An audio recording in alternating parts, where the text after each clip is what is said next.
Hello and welcome to another episode of Kobold Coffers. I'm your host Kobold, and yes, that's what I'm going with. Now, as always, here on Under 100 EDH, we'll be breaking down one of my personal commander decks that costs under $100, and I'll be telling you a little bit about the story of the deck and how I like to play it. I'm getting a little bit better at this whole video editing thing, and so hopefully the image quality and sound quality will be a little bit more consistent throughout this one, but you'll have to stick with me to find out. Well, my entire filming setup fell over after that take, so we're at a different angle now. And also, it looks like my whole wall here is tilted at an angle. It doesn't look like that in person, but it looks like that every time I film with it, so I guess I live in a fun house.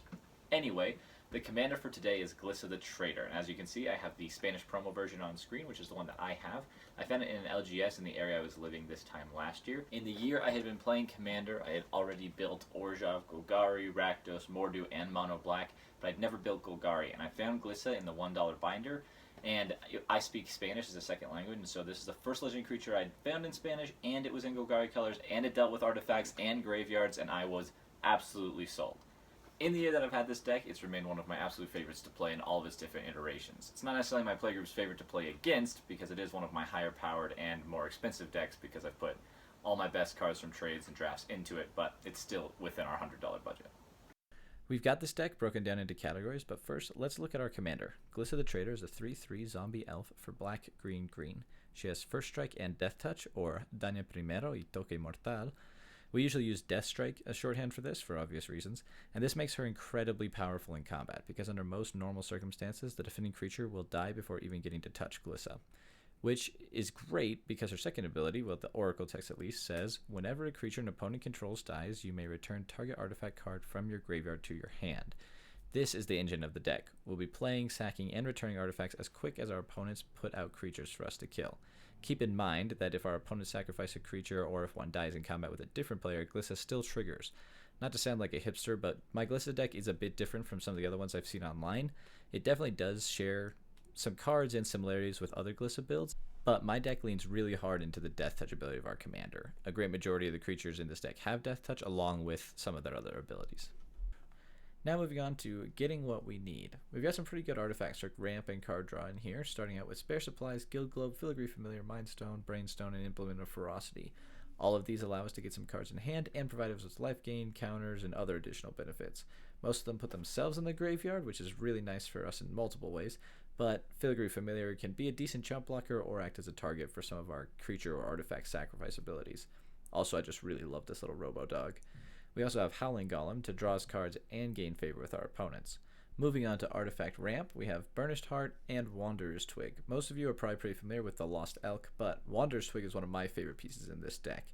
It smooths out our land drops and is honestly just really fun. We also have ramp and card draw and instant sorcery and enchantment cards like Rampant Growth, Village Rites, Costly Plunder, and Death Reap Ritual.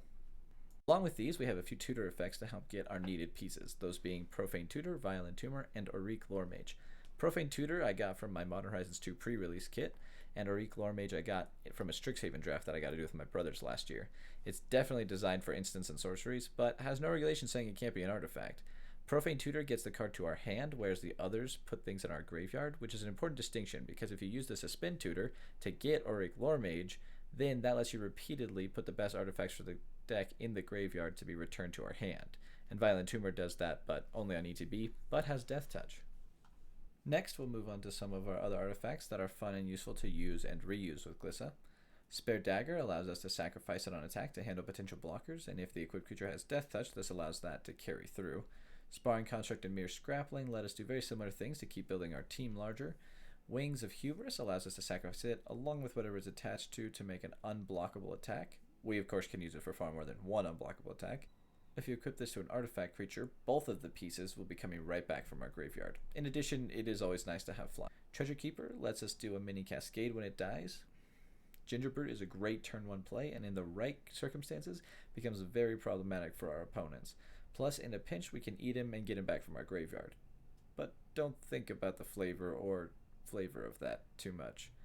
Phyrexian Triniform is one of my favorite artifacts from Commander Legends and is extra fun in this deck because we get a discounted and perpetual version of its Encore. And now onto the artifact that made one of my brothers truly hate this deck, Voyager Staff. A card that in most decks, even if it's built around blinking creatures, is not a standout. But for us, this little baby can make it so that opponent's big scary Hydra keeps losing all its counters, or that creature that triggers off hitting players never makes contact. Just remember to leave up the mana for it when you pass the turn and it's already in play. It can also be used to blink our own creatures if they're in danger, or if they have a good ETB. Basically, it's a lot of fun in this deck. Now let's talk about some of the pieces that benefit from all the artifacts coming in out of the graveyard. First, we've got a few crafty creatures. Cabal Paladin deals ton of damage to our opponents so we can keep it on the board. Sly Requisitioner gets us servos every time that we put a non-token artifact in our graveyard. And Syndicate Trafficker can be a great sack outlet and serve as a very difficult to remove large body.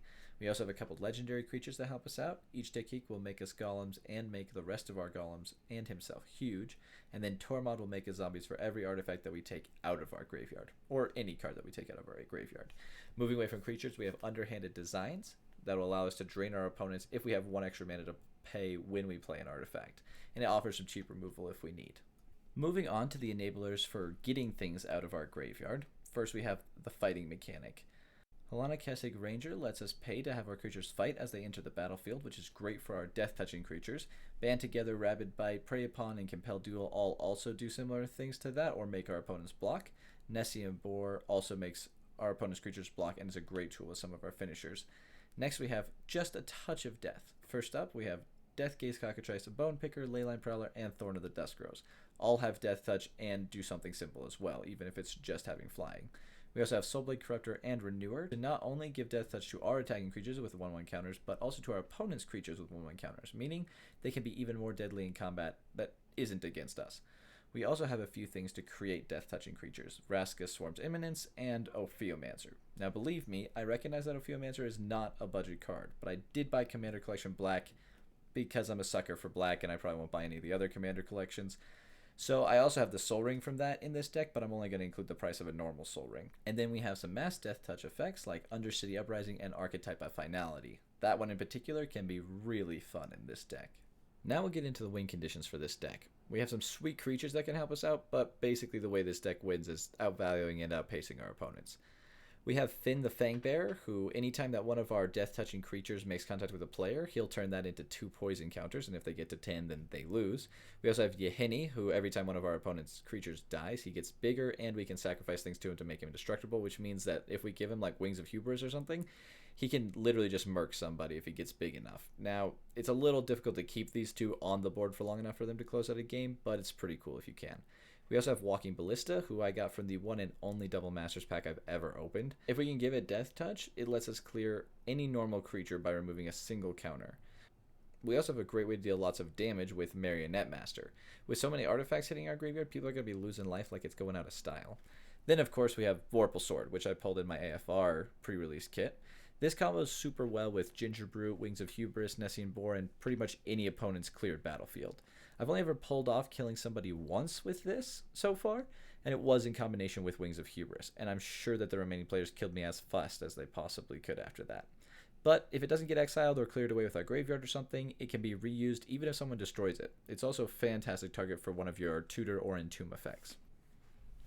Another quick note, as I was editing this, I realized that I actually forgot to record the removal section of this deck.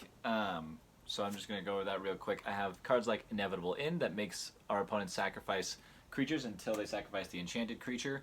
Predator Flagship, which is just a fun, kind of unique artifact that gives things flying and destroys things with flying, so we can use it against people. Broken Wings destroys artifacts, enchantments, or creatures with flying. Meteor Golem, recurable, permanent removal. Pretty simple, but just thought I would throw that in here. We also have some artifact reducing spells and spells to get things out of the graveyard, like Resourceful Return and Dead Revels. These are all good spells that are not in the deck tech, so I'm just going to drop this in. And there you have it. Now, this deck can get on some people's nerves because you're pulling off a lot of the same things over and over and killing a lot of their creatures, so make sure you warn people if you're going to be building a deck like this. But it is a lot of fun, and I highly recommend it. Look out for the next couple of videos coming up on this channel. I might be trying something a little different than deck techs, and I haven't got to the gameplay yet, but we'll get there soon. But go and follow me on TikTok and Instagram at the same name for shorter videos and quicker breakdowns. And until then, don't wipe out your bank account, just to wipe the board.